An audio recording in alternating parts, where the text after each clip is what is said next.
The RPG Maker General Podcast, or the rpgmgp. What makes a good game? The difference is night and day. Hello everyone, and welcome to another totally legitimate episode of the RPG Maker General Podcast, or the RPGMGP, your one-stop shop for everything RPG Maker. This is Cody, aka Marpix, and with me today are the Red Mage. Hello everybody, totally legitimate. And a titan of the industry, legendary writer behind computer RPG classics such as Fallout 2, Baldur's Gate, and Knights of the Old Republic 2. We do not have Chris Avalone.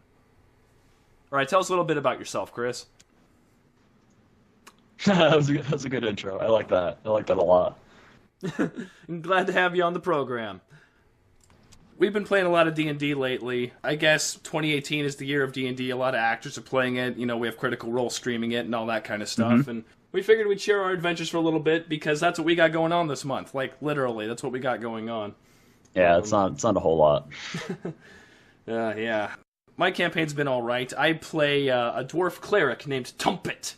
He worships the god of music, Unts. Basically... Unts. And that's exactly how he casts his spells. Nice.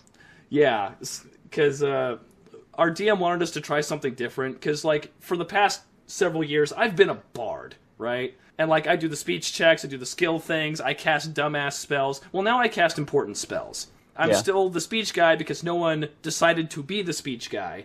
And because our tank decided to start being a monk for this one, we don't have a tank. Except Cody's the tank because Cody's a cleric. Yep. The off tank becomes the main thing. So basically, you went from being a bard and doing unts to being a cleric and still doing unts. Mm-hmm. Okay.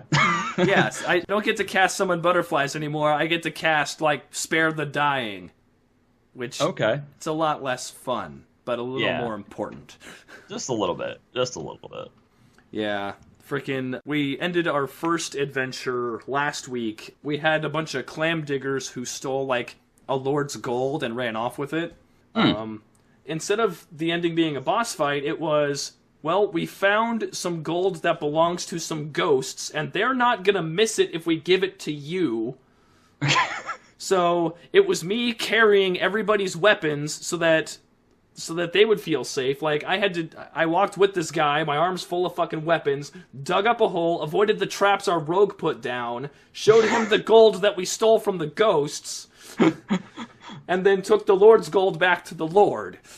That is an incredibly complicated scenario. Yeah. And I'm the one who had to freaking do it all. Meh.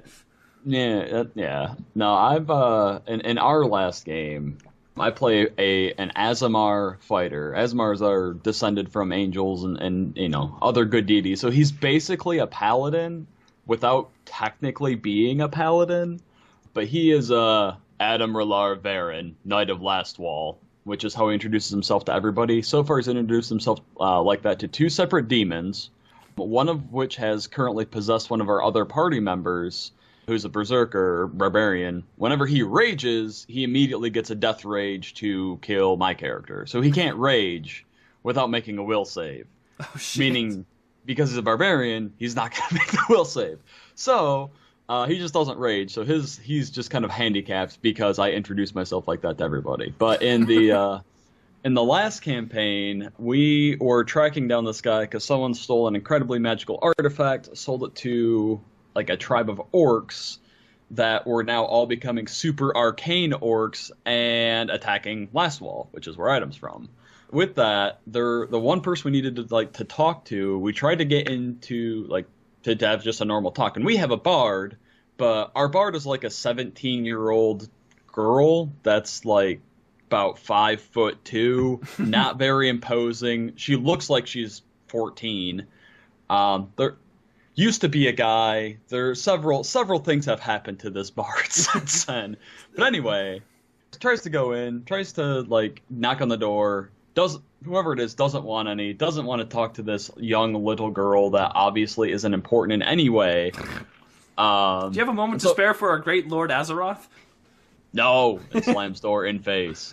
So eventually, Aricia, who is our bard, was like, Adam, can you go? And Adam just womp, womp, womp on the door, and then as soon as it opens, just, I am Admiral Varen, Knight of Last Wall. I am coming in to ask you questions. And then just moved forward, pushed the lady out of the way. Now, normally, Adam would not do such a thing, but these orcs were attacking Last Wall. They're attacking his home. This is a matter of urgency. This is not First Wall, this is Last Wall. Yeah, this is the last bastion against the orcs and other nasties coming from whatever that place is up there. I don't do Pathfinder lore. But that was pretty much the height of that last game, was Adam just bullying this poor lady into answering questions. Oh, shit. That's amazing. Yeah, it's fun to play characters like that. You ever hear about, like, Grog? Like the Legend of Grog from TG? He just had max ranks and Intimidate. Mm-hmm. You no see Grog! Grog not here!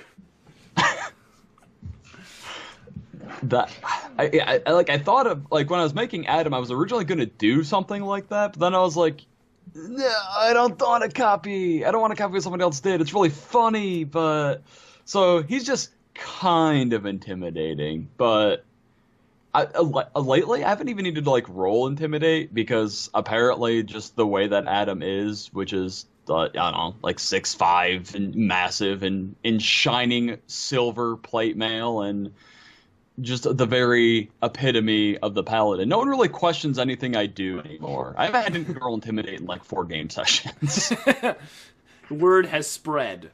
Yeah. God. Yeah, I can only imagine, like, is your barbarian, like, normally an emotionally stable person? Because, like, a barbarian who can't rage, like, is he just, like, sipping tea like Beast and X-Men? Like, yes, indeed, what a day. For the most part, he's still a very emotionally driven person, because he's from this other squad that's led by a character from an older campaign. Because that's what our DM likes to do, is, you know, characters that were in other games, to bring them in as NPCs in the new one, so that, like, the world is cohesive, which is a really cool thing that he does. But the leader is he is Lan Silverpine, and he's not a fighter, he is the fighter. Lan solves everything just by beating it with his axe. So Tahoma, our barbarian, also solves most of his problems by beating it with an axe. So it's very difficult to have him not just throw into a rage at pretty much any given point. So far, he's stopped himself twice. Once he did, and attacked Admiral, who basically just lifted his shield and waited for him to run out of rage rounds, and then collapse. That's great. Yeah, because he's got a tower shield, and he's got something like 30-something AC, so it's really, really hard to hit him unless you were a cleric. So your boy, Tumpet, could just walk him and do, you know, quick touch attack, and I've got like 10 dodge, or 10 touch AC, so very, very easy to touch Adam, but... Give him the bad touch. Yeah. He has been bad touched many, many times by many things, because it's the only thing the DM can do to, like, stop him. Oh, God. Well, see, that's when you know you've goofed, is, like, you make a character so overpowered, the DM has to, like, circumvent you. And see, that's the thing, too, is because I can build him, like, way more effectively, because I used to, and I will admit this, be a power gamer back in my day. So I'm trying not to, but in trying not to, just with this standard build, I can't hit anything worth a shit, because I've got the -2 to attack rolls because of the tower shield. But I pretty much cannot be hit, and I can bull rush people around the battlefield all day, so I can control it to my whim. That's pretty much all that Adam can really do in combat. He did solo a dragon. That was pretty cool. That was mostly luck. We found a ring of acid resistance in the first or second session, and then we ended up fighting a black dragon, which uses acid, and so then our Magus casted Fly on Adam, and he just went into the sky after the dragon, fought it in midair, and killed it. Just like my Final Fantasies. Yeah, for real. It was ridiculous. And absolutely excellent. No, we have one guy in our group who's a power gamer, and this time... he's trying not to be a power gamer, because, again, the DM has asked us to be things that we normally aren't. So, again, our tank is our monk. There are me, the bard, is a cleric, and our power gamer is trying to be just a normal ass ranger. And it turns out that if you take all the stats away from a power gamer, karma catches up to them because he's hit like one successful attack roll this whole campaign. Oh, jeez. And he has rolled 2 separate ones, so he's been disarmed by himself twice. That's awful. We had a Slayer that was kind of in a similar predicament. Anytime that our Slayer went into melee, fine. Did good, hit stuff. Anytime she backed up and started using her bow, could not roll above a 5. Oh, man. And spec for archery, too, so it was just really just awful. Oh, shit. You ever see Grimgar, the anime?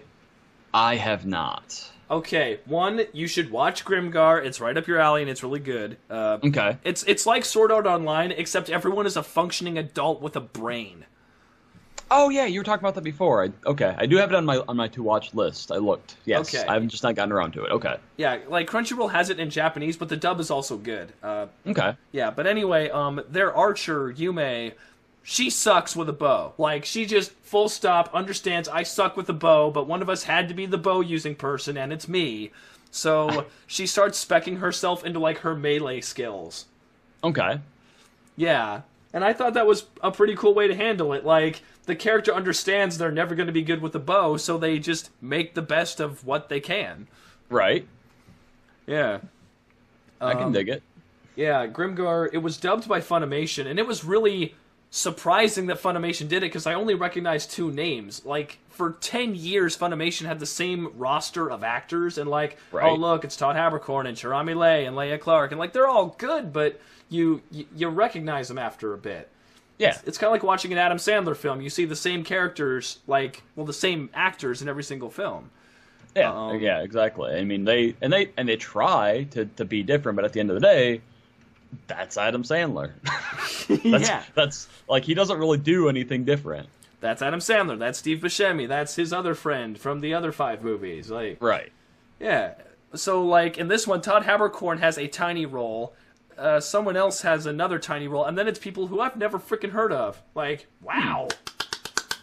Good on you, Funimation. Yeah. Good on you.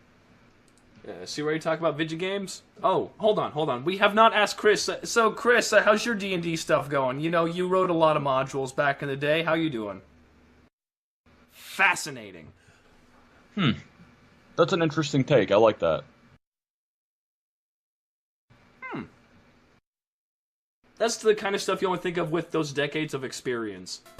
Yeah, for real. I don't think I ever would have like put that those types of different things together like that. Okay, I'm into it. Cool.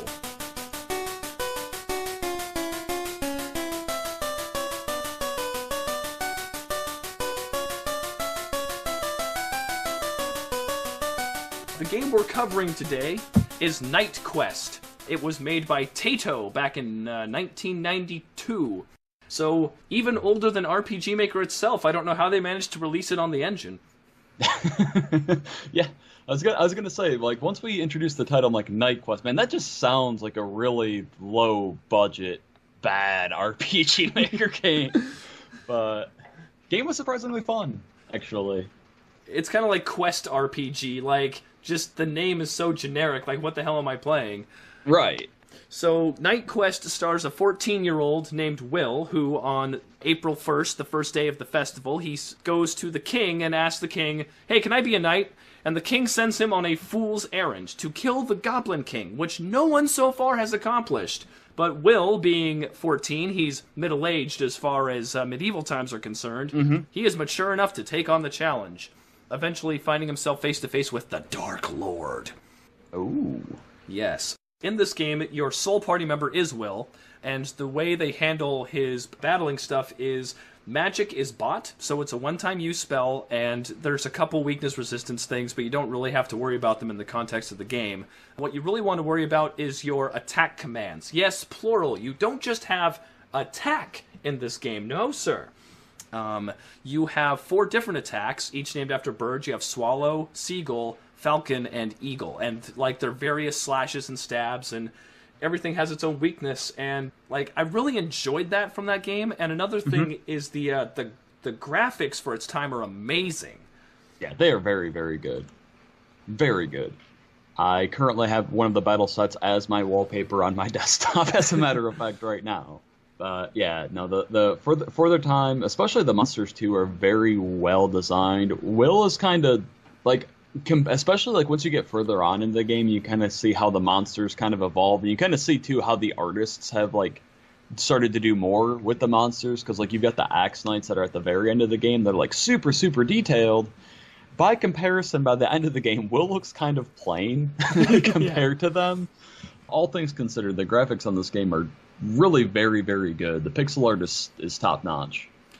Yeah, like anytime you have like a close-up with like Tabasa the Witch or an NPC or the Princess, like they use all 4 colors of the palette and they add shading and it looks really nice. The battle backs are about the same, but yeah, like if you go back to like say the King who's just black and white, or like the imp enemies who are just black and white, yeah, it becomes kind of obvious. Did you ever press start and look at the map? I did. Yeah, I really liked.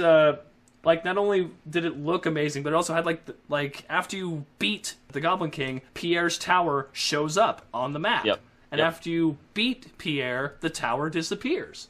Yeah. Hey, Chris Avalon, what was your take on Night Quest's use of the Game Boy palette?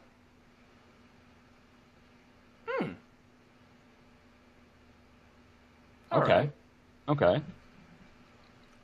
Yeah, it's nice to have such a wizened voice on this podcast. Yeah. We should have him on more often, to be honest, because it's just some of the things he's coming up with just never would have crossed my mind.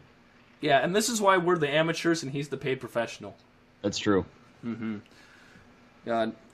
Like, you only see the princess once, which is way too little, because her graphic is amazing. Yeah, her graphic was also very nice. Like, Final Fantasy Legend does that too. Like, after the techno world where you get the bike and what's-his-face dies. His sister buries him, and there's a song that plays at that gravesite. And when you leave that gravesite, you can't go back. That song literally exists for that one scene. And if you just walk out, you heard the song for maybe 10 seconds. Right. Yeah. I think I missed it then, because I don't recall hearing it. So I will have to... I mean, I'm playing through it again anyway, so once I get to that point, I'll have to kind of make sure I stick around so I can actually listen this time. Yeah, after you beat Suzaku, he sacrifices himself, and you're at a gravesite, so just hang there for a second and be like, oh, this is new. Yeah, and think about that, kids. Even back in 1990, it's the little touches that make your game great. It's true. The little things that you wouldn't really think would be a big deal. Because, I mean, you can come in, you can have your town, you can have your dungeon, you can have your balanced bosses, and you can go on your little adventure and things are fine, and it'll be a game. But it won't stick with anybody, and it won't be one of those things where you're like, oh, that's really cool. I'm a big fan of that. Because if you don't take the time to think, put some little extra effort into the little things that you can do for the game, it'll just be the majority of the RPG Maker games that I've beaten, where I've played through them, I went, that was fun. And that's the end of it. I don't go back to it. I don't think about it anymore because I've beaten it, and that's the end of it. So there's a couple of them that stick with me, and it's mostly due to these little touches. So that's definitely something to keep in mind for building. The animations too, like almost every enemy has 2 separate attacks they can do, and oftentimes they have 2 idle animations. So they'll be standing one way, they'll attack you, and then they'll be standing a different way. And for a while, I was actually thought that it would be utilized a little bit more, and I was kind of saddened when it wasn't, because I thought that the enemies would have different stances, which would cause your 4 different attacks to have different, efficacy on them, because enemies will have one or 2 attacks that they're weak to, and then usually 1 or 2 that they're strong against for the most part. So I was hoping when I saw, because in the first 2 areas, that doesn't happen. They just got their first stance, but once you start going west and into the actual meat of the game, that's when they start having these different stances, and I was like, oh shit, does this mean they have different resistances too? Oh, this game is really cool. And then they didn't, and I was like, okay, this game is still cool, but that's a little bit of a letdown. Especially with, like, the best example of that would be Mush Boy. Because, Yes. like, he's a mushroom with one giant eye in the center. And if you think about it, you go, oh, well, Swallow is a forward stab, so I stab him in the eye. And surprise, surprise, he's weak to Swallow, so there you go. But what happens is sometimes he attacks you and he lowers his head, so, like, the mushroom part is forward. And you would think, okay, maybe you would use Seagull or Falcon, which are your slashing moves, you know, to deal with that. But he's just still weak to Swallow, so whatever. Yeah, unfortunately. But yeah, and what's cool too is, for the most part, for a lot of the enemies, if you, like, take a look at their sprite, put on your think face here for a minute, you can usually kind of figure out something to, okay, I think this will be effective against them. Because going up against the skeletons, there's, and I don't remember what names are what, but there's the horizontal slash, which is the one that's in the bottom left choice. Yeah, Seagull. Seagull, okay, yeah. So I figure, okay, a skeleton, he don't got no skin, he don't got no armor, so between his ribs and, like, his hip bones, he's just got this little tiny spine. I bet a horizontal slash would do some good damage, and it does. And I'm like, cool, I'm rewarded for my clever thinking. Yeah, another thing is, like, a lot of the flying enemies are weak to Eagle, which is, like, so Eagle is the coolest ability, like, full stop. For normal enemies, Will jumps up above him, like, plunges down with his sword, and it's super cool. And then for flying enemies, like, he leaps at them with the sword up, like, I'm just gonna stab you in the underbelly. Yeah. Yeah, and for most flying enemies, stabbing them in the underbelly works, but true. But not for harpies, because they are beast on the bottom, and you're flying right into their fucking talons, so you want to use Swallow instead, which stabs them in their nice, squishy human bits. Yeah, there's actually an enemy, too, in one of the caverns that's basically just a walking stalagmite, and if you try to use that on them, where you jump down on their head, you do, like, a damage. I was really hoping that I would take damage from that, but unfortunately I didn't. Yeah, and that makes sense too, because, like, if you use, say, Falcon or Eagle, those are the vertical moves you would just slide off, like it'd be a glancing blow. But no, the array of enemies that are on there. Now, one thing I wasn't sure of, and I think you tested a lot of I think you're mostly testing magic here in your most recent run, but they're really palette swaps. They were literally, because I mean, it's a Game Boy. It's the same monster with a different name. It's a name swap. There were some. Did their weaknesses change, or, like, if it was weak on one, it was the weak on the same thing for the next monster? Yeah, generally, each enemy maintained their weaknesses. Okay. Say you had the Fire Soul and the Fire Spirit. Like, one of them is earlier on, one is further down, but they were both weak to Swallow. Okay. It could be that the later enemies have an additional resistance, so, like, say, Swallow is its only weakness, but I didn't test that part. Gotcha. Okay. Also, kids, you need to learn the weaknesses, because, like, especially with the Sharp Head he was talking about with Eagle, where you do 1 damage, there are swings between 3 and 79 damage. Yes. Like, an hour into the game, so if you don't learn weaknesses, you're going to be stuck on these enemies for a long, long time. And then there are also enemies like the Phantom. I think it's the Shadow that's on the cave on the way to Shade. They just don't have any weaknesses at all. You can use whatever attack you want, and some do less damage, and some just do mediocre damage anyway. You're probably supposed to use magic on them, but I'm playing Night Quest, so I just used my sword. I didn't buy magic the entire game. Oh, fuck. So, okay, so the mages have no weakness, and the Shade has no weakness, but the Phantoms do have a quote-unquote weakness. They take full normal damage from Falcon, and they take piddly damage from everything else. Okay. So they are quote-unquote weak to it because it does 5 times as much, but 5 times almost nothing is just normal damage. Yeah. Yeah. I want to talk about the magic a little bit. The magic is one-time use. You have to buy the spells at a shop, and you have 8 slots for buying magic. The more money you spend, the better spell you get, obviously. The first spell, though, is completely useless. Absolutely full stop bad. It's Star, and it's 12 gold, and most enemies drop 4 at the beginning, so you have to kill 3 enemies to buy 1 star. And Star does about 50 damage. The first enemies you fight, they have about 15 HP, so it's overkill. So you just use, like, their sword technique weakness, and they're dead for free. Right. But then you get into the Goblin Cave, and, like, everything has 51 HP. Like, nothing can be one-shot by Star in there. And if it is, it's a waste of your money. So, it's gonna take 2 rounds to kill anyway. You may as well just use their sword weakness twice. Right. Gah. The other thing is, in the first town you can buy a spell called Fang. And it's 44 gold, and it does 160 damage. And that's way more overkill than you need. And there's only one enemy that's truly resistant to it. Yes, magic resistances exist.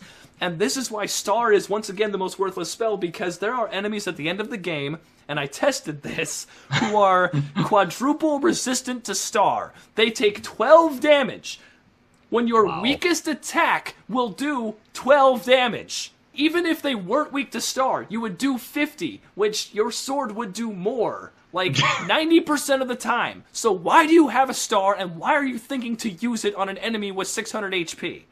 You know, just in case you get lucky and they are somehow magically weak to that thing. You know, like in Final Fantasy VI, where you fight against Kefka and you throw the Atma weapon at him, and it does 900, or no, it says too much to count, and he just dies.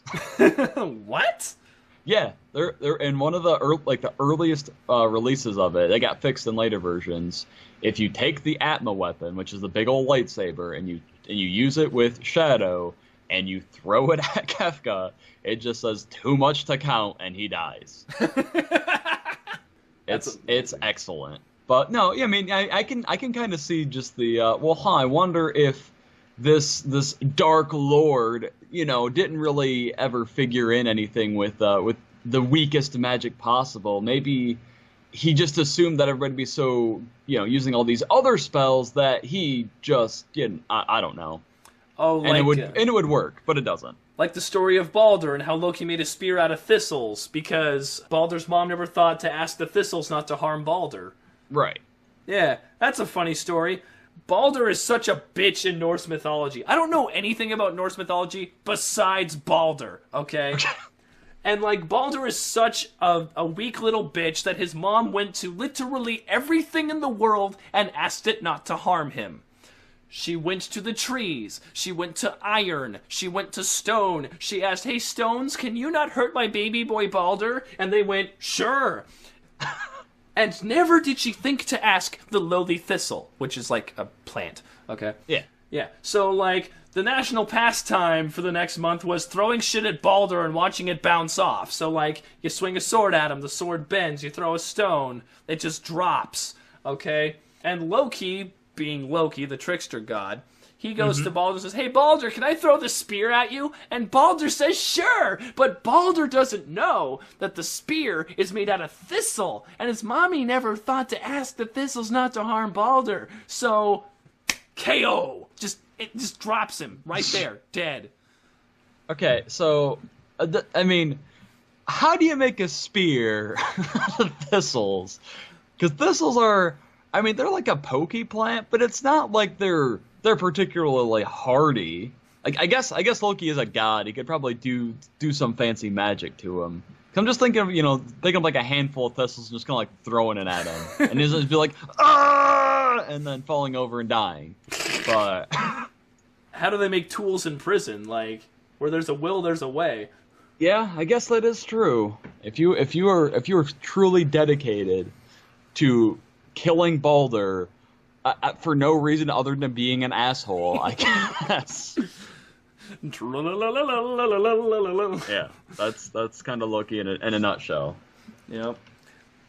Now, there is one thing that I was very curious about when I was playing this game, because when it comes in, as we kind of talked about him, you know, coming in and the king being like, "Well, yeah, if you want to be a knight, you can go ahead and beat the Goblin King. You know, you can do it." So the story of this game, when we're coming down to it, is Will, again, 14-year-old boy, is like, "I'm gonna be a knight. This is what I'm gonna do. I'm gonna talk to the king. I'm gonna be a knight, and I'm gonna do it."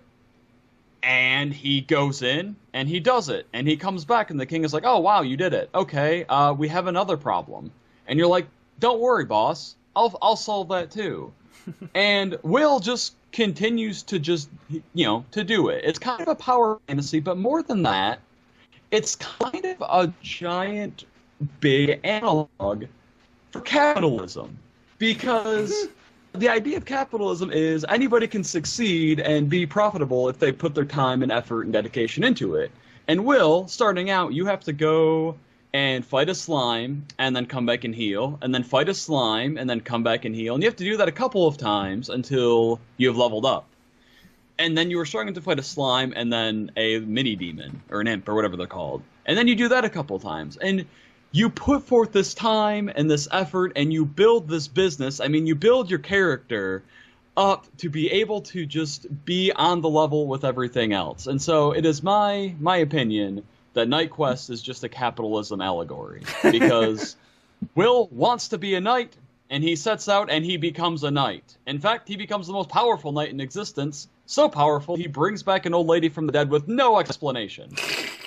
Ooh, we'll get to Tabasa in a second, but okay. Speaking of little touches, okay? Speaking of little touches, when you go to the king and he talks to you, the A and B button have different functions. Yes. When as the dialogue is going, if you press A, Will nods his head. If you hold B, he shakes it back and forth. Now, that's really cool if there was anything you could say no to. Right. Because literally the dialogue just keeps rolling, and you can hold B and you can see Will shaking his head no, but out of his mouth will come, "Leave it to me, sir." Just shaking his head, "Yes, sir, I will do whatever you say," as you shake your head furiously, not wanting to go to fight the Dark Lord. Even though it's a useless touch, it's something that I remember. Like, it's memorable. Yeah. Ugh. And going back to your capitalism allegory, yes, with hard work and sacrifice, you can become powerful, but you're still the king's bitch. Yeah. Yep. Yeah, everything revolving Tabasa was bad. Just everything. Bad. So, everything. If Robin were here, he would be much angrier. But basically, the king says, "You must see my old friend Tabasa the witch. She lives in the northern mountains." I was so pissed. I can be pissed for Robin here in this regard. Okay, because, and it happens, there is a little, with the king, he's like, "Yeah, talk to my friend Tabasa, she's in the northern mountains." I'm like, cool. So, because previously he had gone to the northern mountains to kill the goblin, and then gone up to the northwestern coast to take down the tower. So, like, okay, so they're bringing you back to the mountains. When you were in there the first time, there were some very obvious rocks that could be eventually probably removed. They definitely made a path. It was something I remembered. And I made, took note of it. So I'm like, okay, cool. Now I get to go up and through these rocks. So I go up into this northern mountain, and I spend, I don't know, a good 30 minutes to an hour combing every single square, talking to everybody that I can find about this northern mountain. And I'm like, there is no Tabasa here. There is nothing up here, as a matter of fact. I don't know what I'm supposed to do. Turns out, she's not in the northern mountains. She's off in the west. To the south, the southwest. Yeah. Like, complete opposite of what the king had you believe. Oh. That's just a tally now. First, the king has sent a 14-year-old boy to kill a goblin king that has killed every other knight, and then he gives you the wrong directions. This king is 0 for 2 at this point in the game. Yes, and so with the Tabasa quest, okay, so you're given the wrong directions. You go back to where you were. Fuck, wrong way. So then you go and you see a town, and you get 2 separate pieces of information. 1, Tabasa lives to the south. Number 2, Tabasa may have gone to Harbor Town in the west. The best part about this is, being the savvy person I am, I went to Harbor Town first, and I couldn't find Tabasa. No one said anything about Tabasa when I went there. So yep, shit, same. I must have beat her there. So then I had to go back to the town, and then back south to Tabasa's house. And on her door is a note. "I have gone to Harbor Town. Love, Tabasa." So then you have to go back to the original village where you got the hints in the first place, back to the Harbor Town, and then in the Harbor Town, an NPC's dialogue changes. He says, "Oh, Tabasa was just here. She went to the spooky-ass mansion with the really hard-to-kill ghosts." Yeah, that's pretty accurate. So now, you have looked in the northern mountains, in the harbor town, the southern mountains, harbor town again, and now to the mansion. And then you fight your way through these ghosts and goblins and zombies and spooks and all this stuff, and then there is Tabasa. There she is. There she is. There's that old crone who is using all of her power to limit the power of this powerful archwizard? Archmage? Yes, archwizard. Archwizard, okay. At this point, you go in, and with his limited power, you fight, you win, and then after all of this effort that you have put in to find Tabasa, she dies. Right there. as soon as you find her. I mean, it was good that you were able to kill Archwizard, but at the end of the day, you spent a good 2 hours of your life trying to find this woman, only for her to die immediately and not help you. Yeah, because Archwizard is still pretty fucking tough. Yeah. Oh, that's another thing, boys and girls. Because this is an old school Game Boy game, every time you leave a screen and come back, the enemies all respawn. Yes, they do. So I hope you enjoy fighting that slime just to the north of King's Palace Town for the 85th time. And that's fucking slime. Yeah. Oh, and that's another thing, too, is so the mansion is several screens away from the nearest inn, which is where you can heal for $10 as opposed to buying really, really expensive potions. Oh, and also, if you wanted to buy items, they're even further away than the inn, so good luck stocking up on healing items. That mansion was probably the worst part of that whole game, to be honest. Yeah. Mansion sucked. Yeah, so let's assume you went all the way back to King's Palace Town to buy hearts, the best healing item. Now you have to go all the fucking way back and to that inn, make sure you haven't used any healing items, then go into the mansion and ration them out to get to the Archwizard and kill him. There was that point in the game and a couple other times where I had gotten really far into whatever dungeon it was, but I didn't have enough steam left, and I had to, heal and go back and fight through all those enemies again to get back to the inn, to get back to the healing items. Yep. And, there's a ghost that guards the front door of the mansion, and he moves towards you, so, you can juke him on the way in, but not on the way out. It's an instant encounter. Yep. Ugh. Yeah, freaking... I managed to juke all the monsters on the second floor of the mansion because they fly. So, if you stand in one spot, they come towards you. So I lure them to this corner, I run, I lure them to this corner, and then I run, and so... Right. Fucking...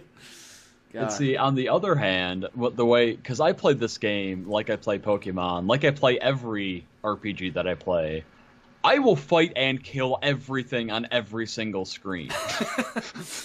So, by the end of the game, and we'll get to the end in a moment, but I was max level. So, as opposed to Cody, who did basically a low-level run. I beat it at level 23, and then I went through it again for the podcast, and I beat it at 25. Yeah, maximum level, 31. A strange maximum level number, but... Yeah, well, Robin brought up, bytes, and considering this game doesn't have a battery backup save, it's a password. Yeah. I think 31 is the highest you could have it go, realistically. Unless you wanted to... that's probably true. Unless you wanted to add, another letter or number to that fucking password. Yeah, it seems like between the graphics, because the music was also really, really good, too. The Western Path music, when you go, from the main castle out to the left, and, that whole area... That was a jammin' track. I really enjoyed that song a lot. And, everything in this game is top-notch. And it may have been they just didn't have another byte to spare to go from 31 all the way to 99. I don't know how much of this game was, maximized and min-max as far as, the bytes were. But it just feels like they used everything that they could for the presentation of the game. Yeah. My gold standard for maximizing the bytes is a Final Fantasy Legend 3. Because it's got a shit ton of maps and, graphics and you can change into any monster in the game and use their skills. And, there's a bunch of magic you can buy and equipment and stuff. But it still doesn't have, the level of graphical fidelity that Night Quest does. And we talked about it briefly, too, but we didn't really say it. Those 4 different attacks that we were talking about, they each have their own animation. And it's a full play animation that they have. And all the monsters have a full attack animation too. And then if the enemy is flying, all of those 4 attack animations that you have are now different for these flying enemies. So it's very intensive as far as what it's actually showing on screen. It's very, very cool. Mm-hmm. Each spell has an animation, and then the enemies sometimes have their own magic with their own animations. Like, that, you know, since you brought it up, like, that makes sense now that you've said it. Like, the Archwizard, Pierre, Shade, they all have their own things that they do. Yeah. They put as much personality as they could into those 4 colors. Yeah, they certainly, I mean, it's as best they can, and like I said, they did a very, very good job with what they had available. All the aesthetic of the game is very, very good. Yeah, you know, it's a grind, but it's a very pretty grind. Yeah, it is a very pretty grind, and apparently, too, I found out when I was playing it, there's an options screen where you can increase the speed of these animations and also increase your gold drop, and I didn't do either of those, so I played it like the grindiest, longest way possible, and I still very much enjoyed it. Aside from Tabasa, fuck Tabasa. Yeah, let's touch on that now, since we've basically covered the game. Let's cover the ending. So I'm gonna leave the Dark Lord for you because it sounds like you have a game theory on it. So eventually, yeah, you save the princess. Shade, who is Dark Lord's number 2, rides a dragon, captures the princess, takes her off to buttfuck Egypt. You go save her, and then you have to go find the dragon because it flew away. You use the dragon to fly to the Dark Lord's castle. You kick the Dark Lord's ass. The ending plays, and the evil is defeated, and Tabasa is revived. Yeah. Like that's the one line you get about Tabasa, is that she got brought back for no good fucking reason. Yeah, like, okay, I get that you want to have a happy ending. I get it, okay? But that cheapens her sacrifice. 2, it makes no sense at all unless your angel spell, which lets you attack a whole bunch of times, also doubles as a revive, maybe. Or maybe when you go into the fight against the Dark Lord with 8 hearts, which are the highest healing item, you just shove a still beating heart into Tabasa and she comes back to life too. I don't know. I don't care. It's stupid. Yeah, because the way Tabasa died had nothing to do with the Dark Lord. Like, yeah, at all. It was like fucking Dinobot in Beast Wars. She used up all her power. That's what happened. That's what you told me has happened. So the Dark Lord dying has nothing to do with her running out of juice. It's true, and it was awful. Everything else in this game, honestly, is really super good. Anything involving Tabasa is like the worst thing I have played in any game ever. Christ. So the Dark Lord, basically his whole shtick, and he's an interestingly enough character for someone that has probably about 4 lines of dialogue. Basically, his whole premise is he was also a knight. And he wanted, I guess, more power than what the king was letting him to have, like to rule over other stuff. So eventually he's just kind of like, you know what? Heck it. I'm going to go do my own thing. And so he builds his own castle, and he just calls himself the Dark Lord. And he's trying to take over the kingdom with monsters. Now, what's interesting to think about, and in most like RPG games, the big bad is a spellcaster of some kind. Either they're born of magic, they're a powerful necromancer, they're a super ancient, wizard from whenever.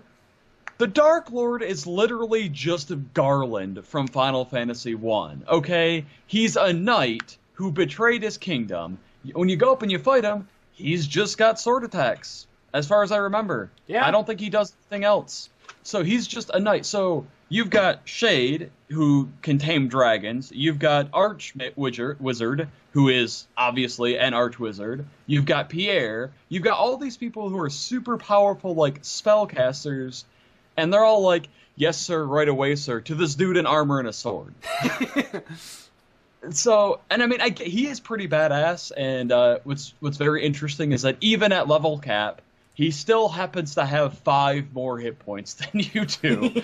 So you can never be quite as good as the Dark Lord. But it's just... And what's interesting is, coming back to the title, with it being Knight Quest, at the end of the game, you're a knight fighting against a fallen knight. And it's very kind of poetic in a way, and that it has that bookend attitude. But it's just very strange to me, because I can't think of any other game where the final boss is literally just a dude in some armor with a sword. Yeah, freaking Dark Lord has like 4 lines, but they're really good lines. Like, Yeah. Your eyes reminds me of the old times. What old times? This sounds like a really good story. There's so much potential that Dark Lord had, but no, you beat him and you bring Tabasa back to life. Yeah. Oh, and you get 250 experience and 250 gold from the Dark Lord. Yeah, that you don't need. You can't even fucking spend the money because the ending happens like right away. And another thing that happens right at the end of the game, like the final line. So the second to last line is Will goes on to have 100 more adventures. And then the last line is, I'll tell you about them next time. Which totally changes the framing of the story. Yeah. Because now, oh, okay, someone is telling us this story about Will. So now you gotta be like, okay, how much of this is actually true and not just embellished here, Mr. Narrator? Was he really 14 when he started? Or was your son 14 when you told him this story? Right. Now we gotta think of it like in the Princess Bride sense, like how much was skipped, how much was fast forwarded. Like, Right. Did he purposely tell the Tabasa arc bad on purpose because the kid was liking the story and he needed to prolong it? And then by the end it's like, oh, and now we fight the Dark Lord. Reminds me of your eyes. Just kill him, Dad. He's dead. And why isn't Tabasa back? Tabasa is revived. Right.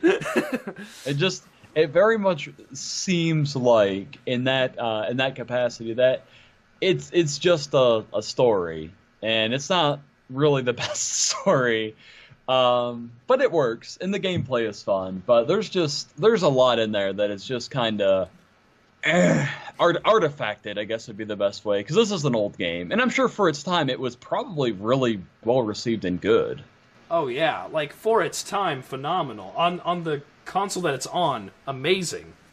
That console being RPG Maker 1989, of course. Of course. Definitely not a Game Boy. No. What else was I gonna say? With those little touches at the end, not only does that make it memorable, but it also helps capture the audience's imagination, because, like, we got game theories about this shit. Like, yeah. When it's not being grindy, it's being pretty darn interesting. And that's what makes it memorable. A little bit of that goes a long way. You know, if you set a consistent tone, like we covered Arya's story last month, and Arya's story did a lot. There were times where it didn't do it as well as it did in previous spots, especially like with the deaths, like the number of cool deaths kind of petered out at the end. The book NPCs were either really cool or really boring. The shelves were either really cool or really boring. That kind of inconsistency makes itself known over time. When you have a game with that kind of scope, you can see those issues. It's kind of like when I brought up voice acting with Sacred Earth. If Sacred Earth Promise had no voice acting, you wouldn't care that you couldn't hear it. Right. It just wasn't there. It wasn't an expectation in your head. But with Night Quest, like, they have 2 modes. Boring, grindy bullshit, and pretty freaking cool. Yeah. Yeah.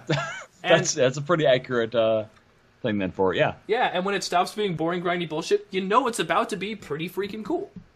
Yeah.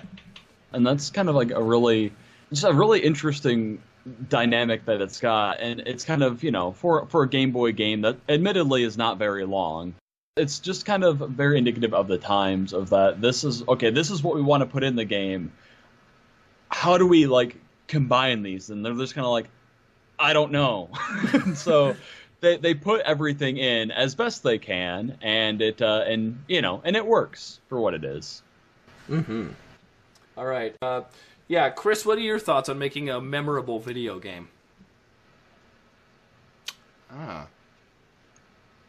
Yeah, definitely. Okay, yeah, that makes sense. I can dig it. Okay, yeah, no, that's definitely something important to remember. Yeah, for sure. You all make sure everybody writes that down. That's very important. Yeah, holy cow. Oh man, yeah. this has been a real eye opener. All right.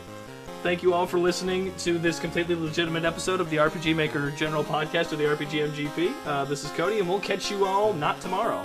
Yeah, this is Red Mage. We will see y'all next month. That's right! Oh my god!